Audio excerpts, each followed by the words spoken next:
let's go ahead and get started while some more folks, I'm sure, will join us as well. But let's go ahead and get started. We've got a ton to go through.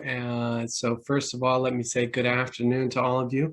My name is James Lenton, and I'm the director of the International Rescue Committee, or IRC for short, their New Jersey office for refugees. I'm so excited to have all of you guys on the call today. Really quickly, just repeating what I'd said earlier in terms of housekeeping. As attendees, you guys are all muted for now. Please start posing any questions that you have in the chat box, and go ahead and introduce yourselves as a lot of you guys are doing. We're not going to be using the Q&A function, so please do put all of your questions in the chat, and we'll go through them at the end of the webinar in a Q&A session. And I think that's all the housekeeping I need to say for now. So again, as I said, we're so excited to have you guys join this webinar, which launches a new professional development offering for educators titled Toxic Stress and Well-Being Among Students Affected by Forced Migration.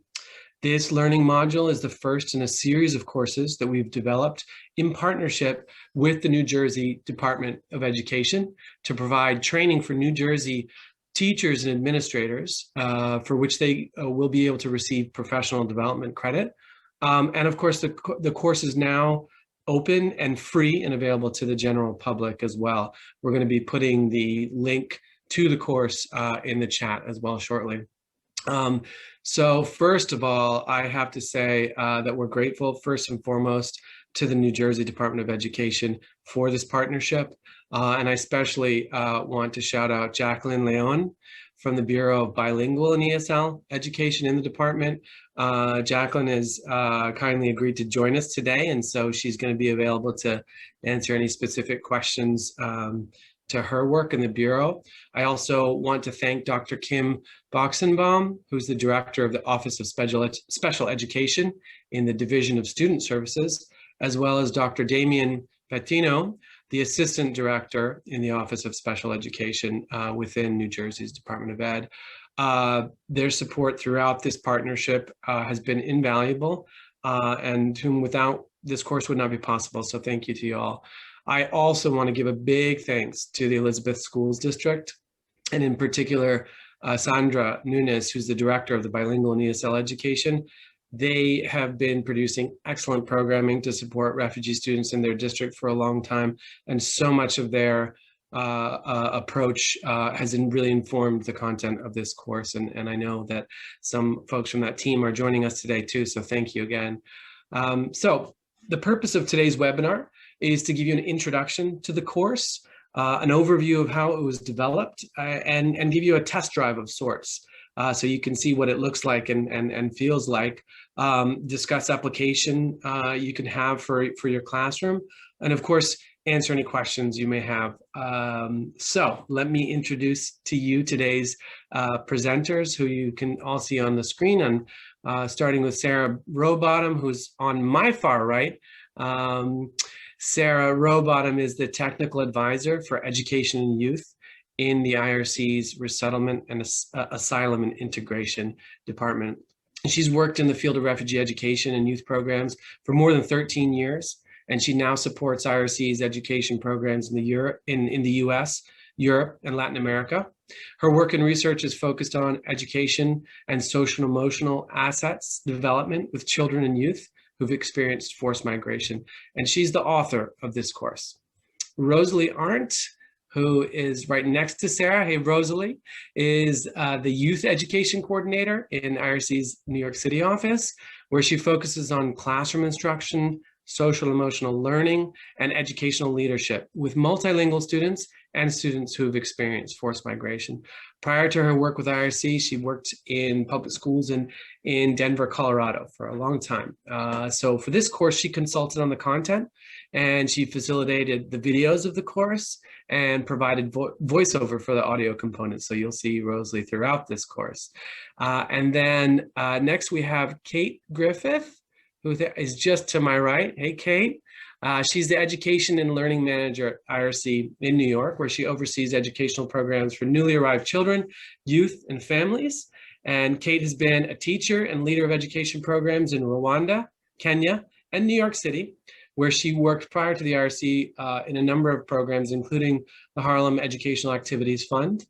And she also consulted on the content of this course. And then finally, we have Claire Balani, who's I think right in the middle of the panel. Hey, Claire.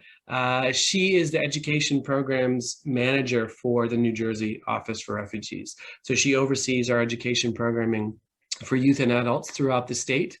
Her work is centered on program management, implementation, and design in a variety of youth and education settings.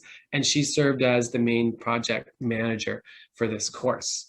So welcome, guys. So excited to have you all with us and to hear from you today.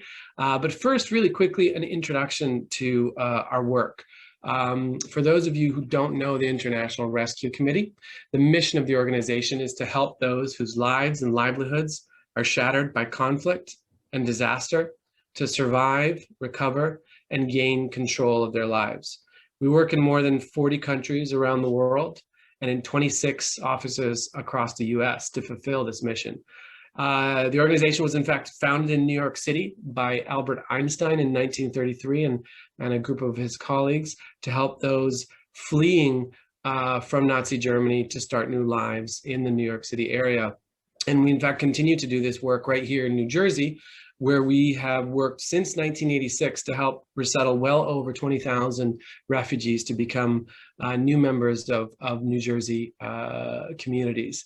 Today, our work in the New Jersey Office for Refugees is working in partnership with the New Jersey Department of Human Services to administer the state refugee program. We're very, very proud to partner with the New Jersey Department of Human Services, and I know some of our colleagues are on the call today, and in particular, Renee Ingram, who's the State Refugee Coordinator. We thank you so much for your partnership. And of course, the program is funded and overseen by the federal within the Department of Health and Human Services, the Office for Refugee Resettlement. And so I'd like to acknowledge and in particular, thank the Office for Refugee Resettlement for their generous support and the funding through their refugee school impact grant, through which we're able to provide this course. So IRC's research shows, and I know you all on the call know this very much as well, that children are disproportionately and uniquely affected by forced migration. The experience of forced migration has significant and enduring impacts on students' well-being and learning. I also know that you all know very deeply that despite seemingly insurmountable odds, refugee students are resilient, intelligent, and creative, and they bring with them unique experiences and assets. And you're here because you believe educators can play a critical role in helping these students to heal and to achieve their potential. So on that note, I'm going to turn it over to Sarah Robottom, again, IRC's Education and Youth Technical Advisor, to give you a little more information on IRC's approach and experience supporting students affected by forced migration that has led to the development of this course. Sarah, turn it over to you.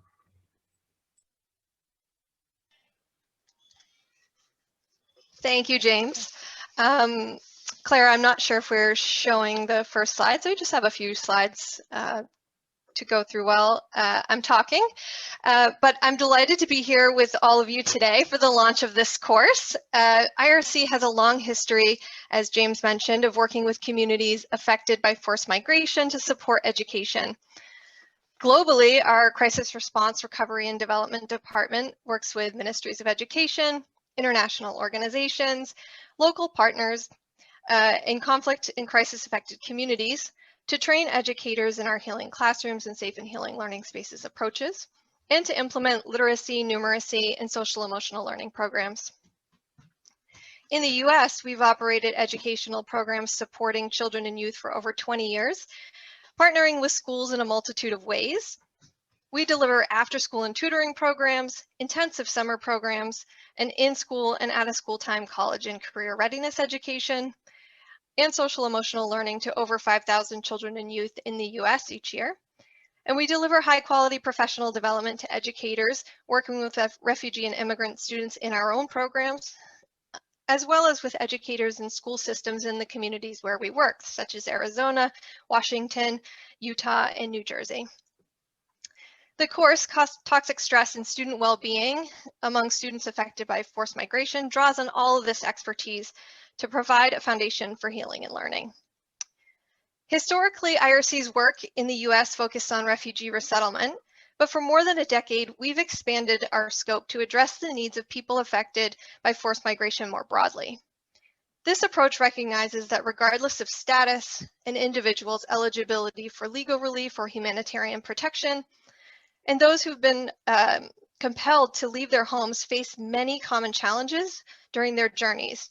And once they reach a destination where they hope to remain and rebuild their lives.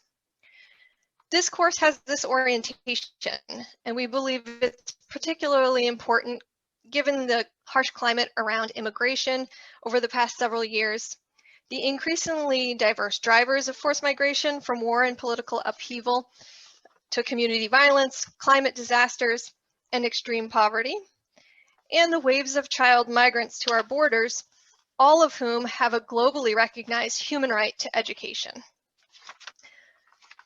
The genesis of this course goes back to at least the fall of 2018, when the New Jersey Office for Refugees began working with the New Jersey Department of Education to explore the potential to deliver professional development to New Jersey educators. We consulted with the Office of Bilingual and ESOL Education, IRC staff in Elizabeth, New Jersey, educators and administrators from the Elizabeth and Roselle school districts in New Jersey.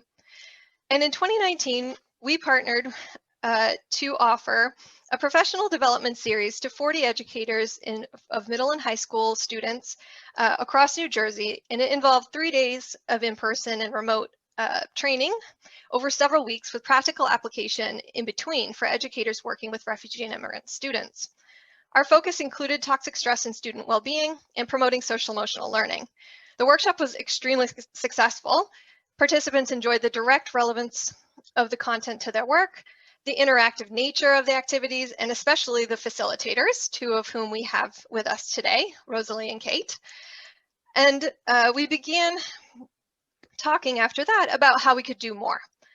And when the pandemic thwarted our plans to offer similar trainings throughout the state in 2020, we and the New Jersey Department of Education soon realized that we didn't need to lose our momentum. We could carry it forward with the creation of online modules. So this course is intended to be the first in a series.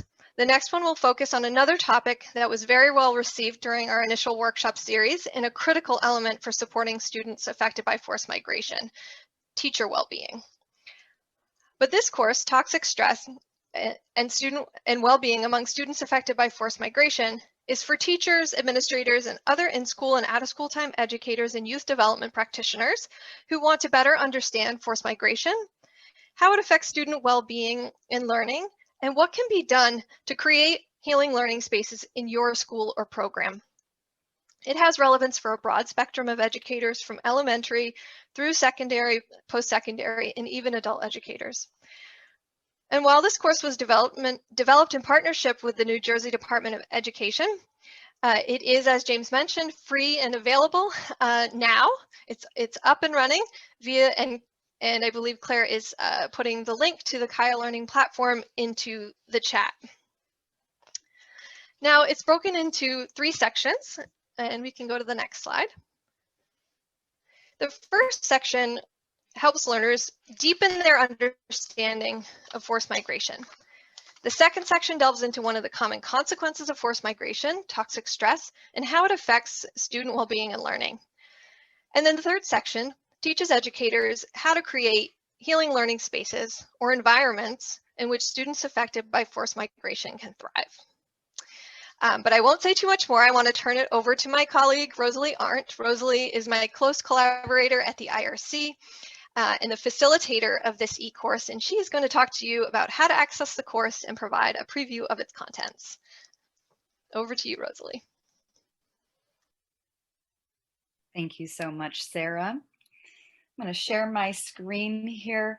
Hello, everybody. Thank you for joining on this Monday from all over the world, it looks like. And as you can see on the screen, the first piece that I'd love to discuss is that about how to access our course. So our course is hosted on Kaya, which is a global platform for the Humanitarian Leadership Academy that offers free online learning opportunities for a growing community of over 300,000 humanitarian professionals, educators, and volunteers. And today that includes you. Kaya is designed to be accessed from phones, tablets, laptops, and personal computers, so you can use it whenever and wherever you are. Creating an account on Kaya is quick and easy and allows you to search through more than 400 free courses, save your course progress, and obtain course completion certificates. Once you've created your account, you can navigate back to our course link to enroll. Now let's dig in. So when you first log on to your account on Kaya and to this course module, you will see that the platform on which the module is found is very intuitive and user-friendly. Here we can see first a short course summary, followed by directions for how to navigate the course, but I'm happy to demonstrate that in more detail today. And below, we find the course topics table of contents that Sarah just articulated. Let's zoom back up to the top. Here's how you access the course by clicking on the Start Course button.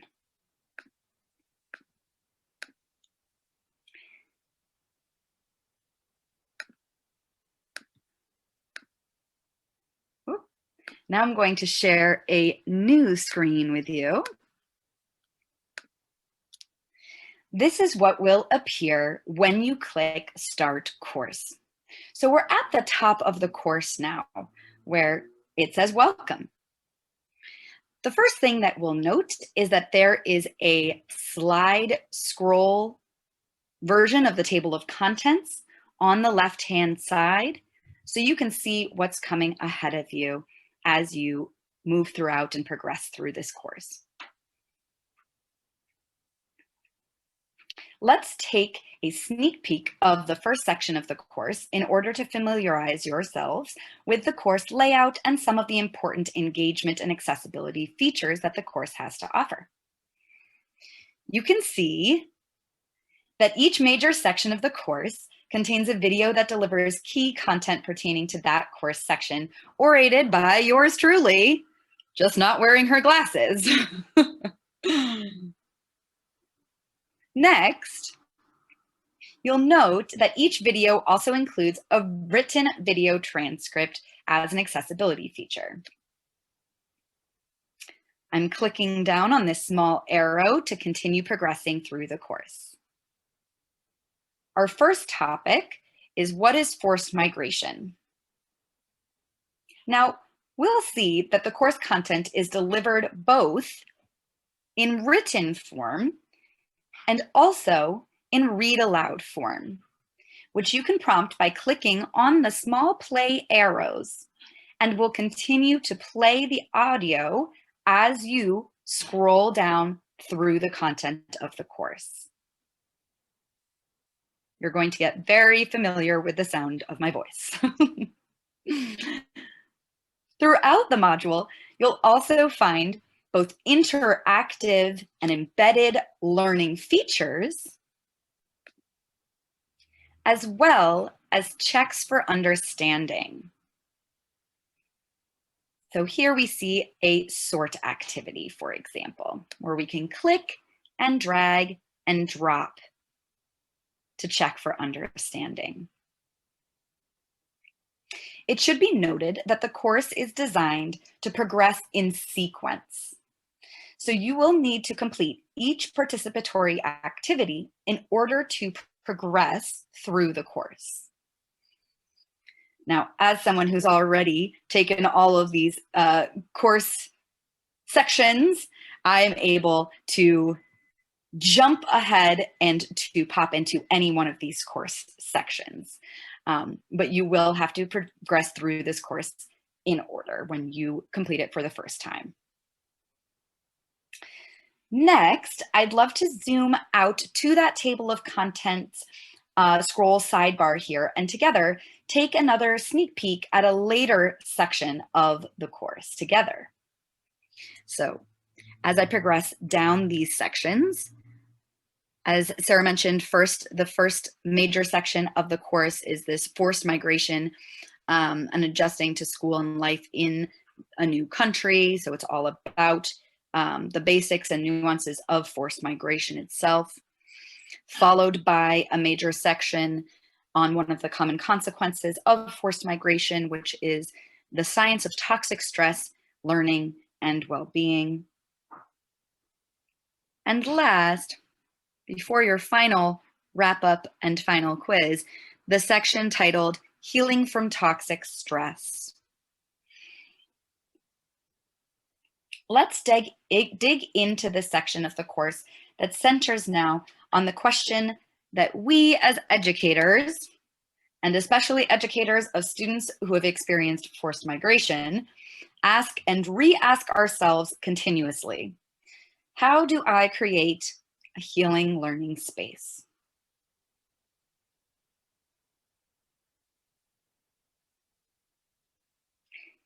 So in this section, I'd love to highlight in particular, first, these 4 key aspects of HLS, or Healing Learning Spaces. They are, 1, healing learning spaces are predictable and consistent. 2, healing learning spaces meet students' emotional needs. 3, healing learning spaces use positive, empowering group management.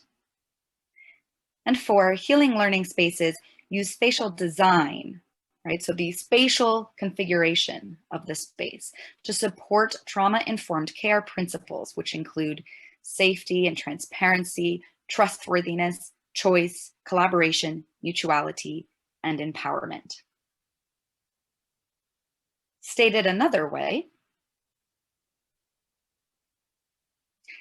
healing learning spaces are deliberately designed to promote a sense of belonging, a sense of self-worth, a sense of control, positive relationships, and be intellectually stimulating for students. In this section of the module, you will find 3 examples of classrooms designed to promote these healing elements for students. First, we see an example that might best represent a lower school classroom.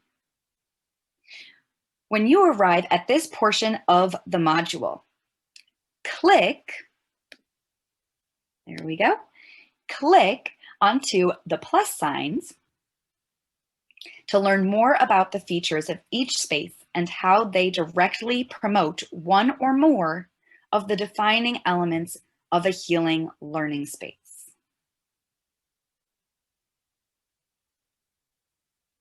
So here I've just clicked on the example of a peace corner.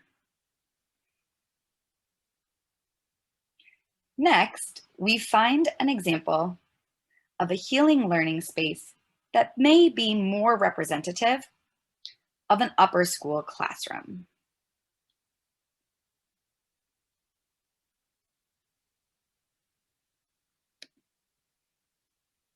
You'll note that some of the features in these 2 classrooms are the same or identical or similar.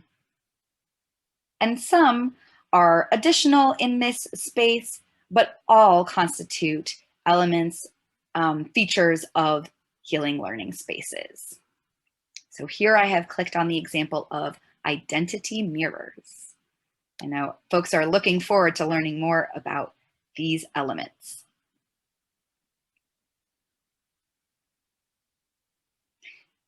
And last, we find the example of an online healing learning space.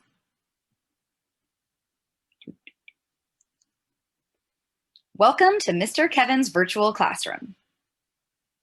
Yes, virtual classrooms can also be designed as healing learning spaces. Now, Mr. Kevin is one of our fantastic teachers who works with our middle school aged students at our IRC Newcomer Youth Summer Academy each year. The Newcomer Youth Summer Academy is our flagship program at the IRC in the Youth Education Department here in New York City. And it's a pop-up school for newcomer youth who have experienced forced migration for 6 weeks each summer. Now, Mr. Kevin, like so many of us educators, when the pandemic hit, created a virtual classroom using Google Slides and the Bitmoji app and Chrome extension. But what makes a virtual classroom a healing learning space? Well, we can note the virtual representations here of many of the same healing learning space elements that are found in the in-person classroom representations. And in particular, I'd love to discuss how we utilized the virtual Peace Corner and the modalities found therein in our experience at the Newcomer Youth Summer Academy last summer, which was remote, to support students' emotional self-regulation.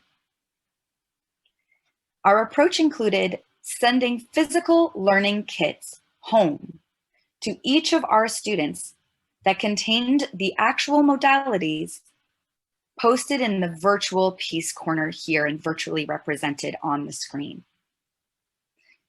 When a student became dysregulated in either an agitated sense or, contrarily, in a low affect manner throughout the academy, that student's co-teacher prompted the student to utilize the physical tool that perhaps best aligned to helping that student regulate in that moment. I strongly urge and recommend folks to advocate where possible to our administrations for a similar system going into this upcoming school year. We know how important social emotional asset development is and how important, especially in the context of online learning and the sense of lack of control or insecurity that this format can generate for students, just how important modalities to help us learn how to self-regulate and to utilize when we are prompted to self-regulate are for our students' experience. However, if this is not possible, I also note that these modalities are linked in our virtual classroom spaces to online mechanisms as well. So for example, where we see this hourglass icon, that is in fact linked to a virtual countdown timer that in lieu of having a physical sand timer sent home to students, along with all the other modalities here, can be utilized in a virtual or accessed in a virtual format alone. Now, some other elements that I'd love to highlight that turn this virtual classroom from just a nice looking Google slide into a safe and healing learning space include representations of elements that promote safety and control, a sense of control for students, including their daily schedule, as well as a sense of belonging, like icons or symbols that represent their classroom culture. Here we are, the Tenacious Tigers, as well as their school culture. Another important aspect of a healing learning classroom that I would love to point out in this example and urge you to incorporate into your classrooms, both virtual and in person, that is specific to the experience of students who have experienced forced migration are positive identity representations. So elements of their home culture or home experience that they voluntarily bring to represent and articulate that positive sense of belonging and mattering in the classroom. Now, although many of us will be going back to hybrid or fully in-person classroom environments if we have not already, we should note that practices that we have learned over the last year of remote instruction are not to just be scrapped. So if you have not yet had the chance to develop your virtual learning space, like this beautiful virtual classroom made by Mr. Kevin, we are going to drop 2 YouTube tutorials into the chat. Indeed, we already have. First one that is more general regarding how to set up your virtual classroom utilizing Google Slides. And the second specific to how to use the Bitmoji Chrome extension to incorporate your Bitmoji and in truth reveal a little bit about your authentic personality to your students so that that is still coming across in the virtual way of doing education that so many of us are engaging in now.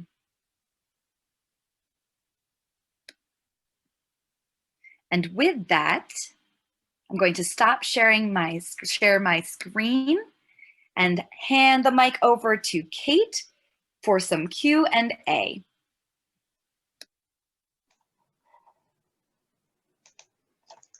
Thank you so much, Rosalie, and thank you all for being here. This really is a fantastic course. It's really accessible. It's really engaging. I'm sure all of you have fallen asleep or zoned out at an e-learning module at some point in your career. I know I have.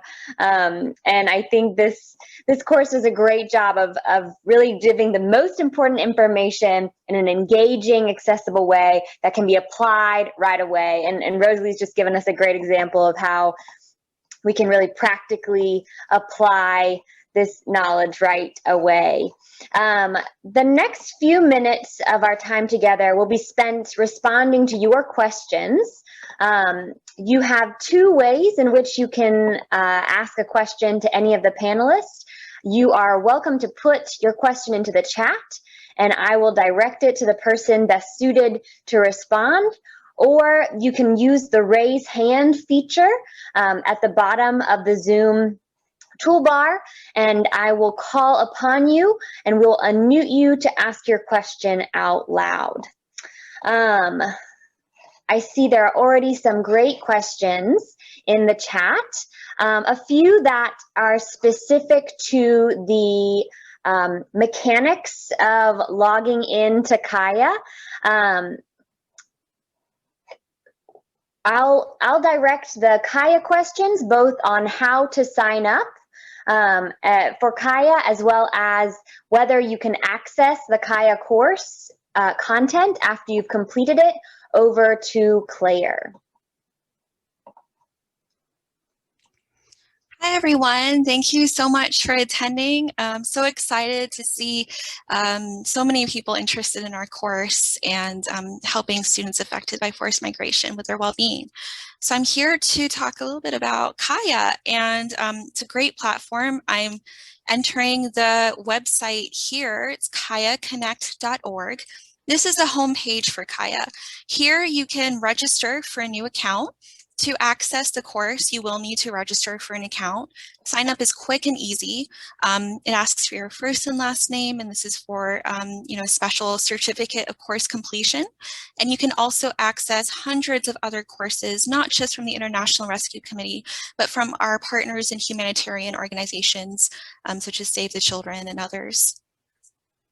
I also remember there was a question about whether you can access the course for after you finished. And yes, Kaya does allow you to save your progress. So that's also why it's important to create a Kaya account.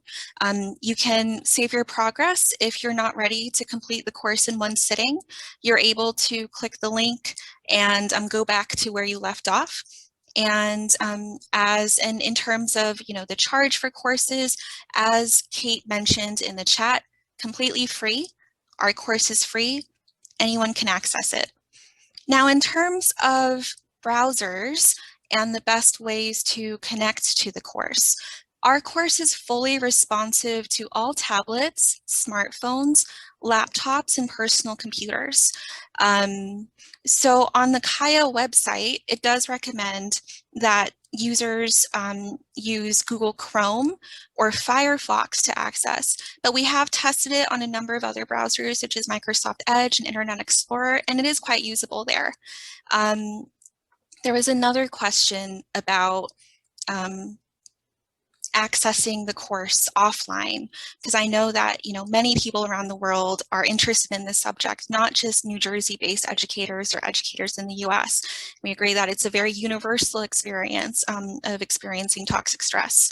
So after this webinar, in the email follow-up to attendees, I'm happy to link the Kaya app.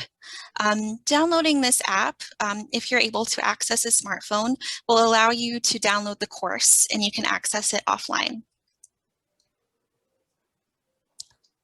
Are there any more questions on Kaya that you can see, Kate? The certificate that is issued by Kaya, is it emailed to you, or is it just on Kaya, or can it be downloaded?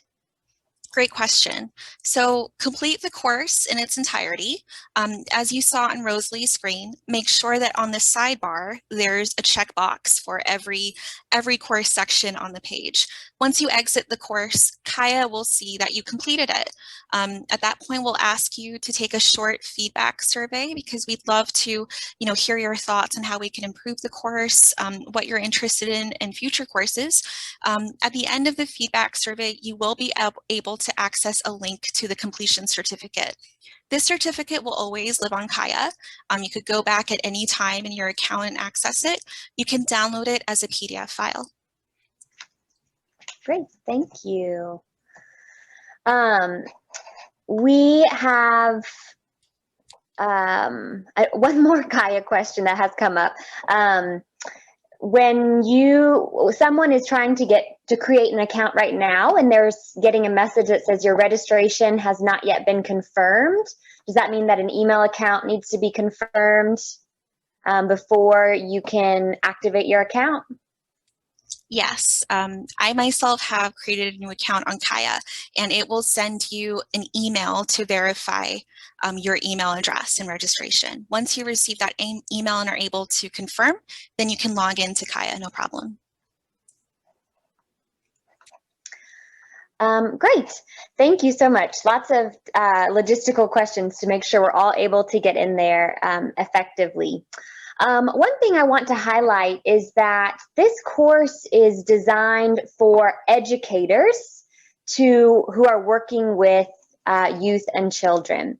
So you could definitely share this course with adult learners, but it would be more, it would be a slightly different target audience, and so you might need to do some framing around how does this apply for your L1, your limited L1 literacy adult learners.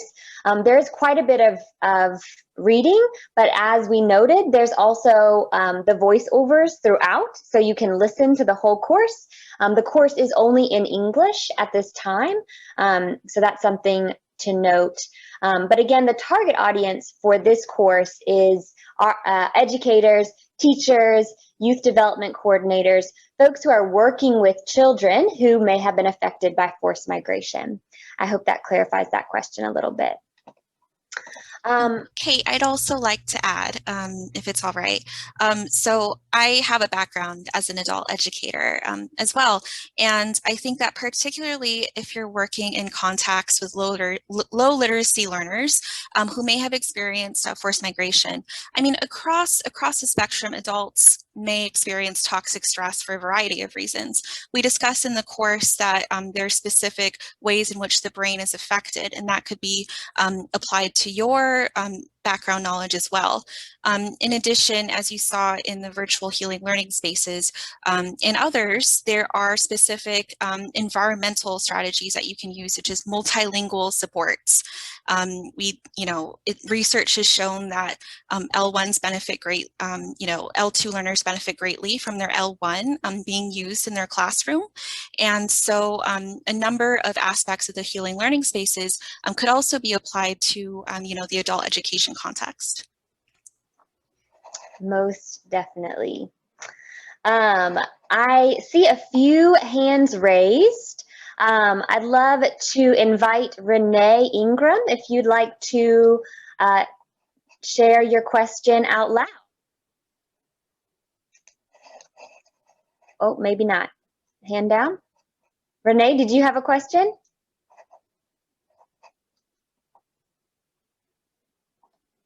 Okay, maybe not. We have another question from Ebengo. Did you want to take yourself off mute to share your question with the group? Yes.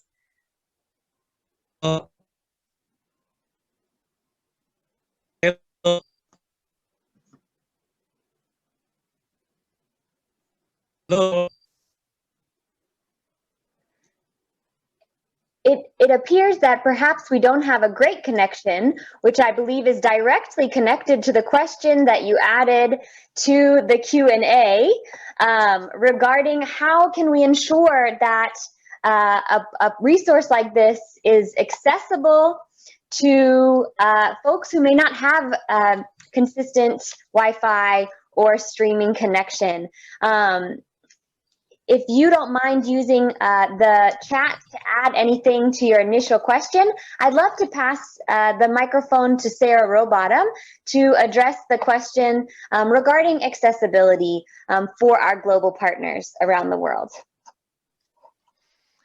Thanks, Kate. Yes, and thanks for the question.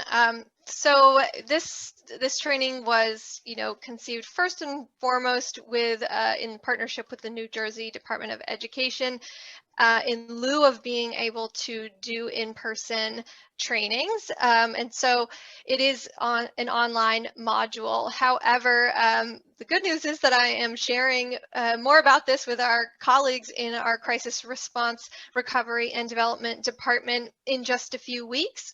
And I'm happy to bring the question of how we might be able to partner to offer this course in locations with low connectivity to the internet. I think it's entirely possible and would be more than happy to make that connection.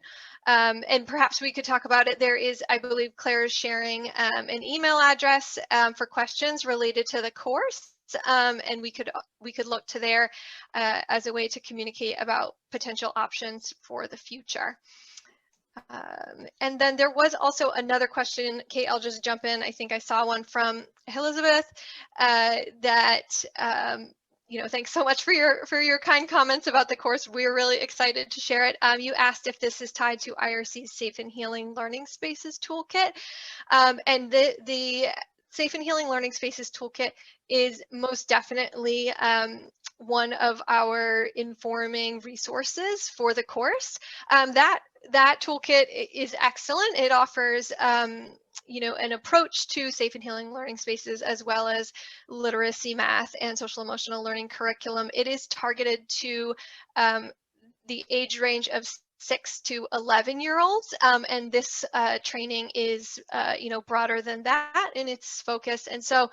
And it was also conceived really specifically for for our crisis response, recovery, and development communities that are crisis affected and conflict affected worldwide. And so there are some different focuses when we are thinking about our resettlement, asylum, and integration contexts in particular in the US and Europe, which are a little bit different. And so certainly it's an informing resource that we draw on quite heavily, but yeah, one among several. And the Safe and Healing Classrooms Toolkit is something that could be sent to anyone, that is available online for download, that can be accessed offline at any time for those interested. Any other questions? Any other? Kate, I might just jump in while you're at to mention that there is associated with the course at the end, you're able to download a course study guide and transcript so that you can review the content offline at any time. I do believe, Claire can correct me if I'm wrong, that you do need to complete the course before you're able to download the course study guide, but it is available for you know, for review and for keeping in an offline format.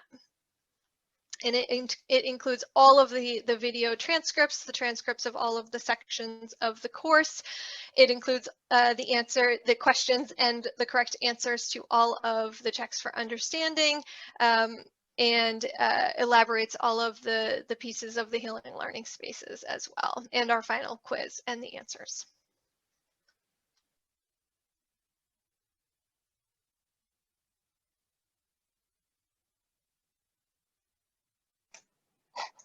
And just to highlight, in case you're not following the chat so closely, that Claire has just dropped into the chat the link to the Safe and Healing Learning Spaces Toolkit available on our website.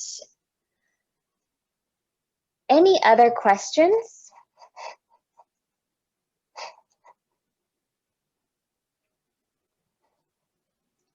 All right. I do see a question from Maria. Yes, to reiterate, there is a certificate of completion available. Once you complete the course, it is available, and fill out our brief feedback survey. It is available for download on the Kaya course page.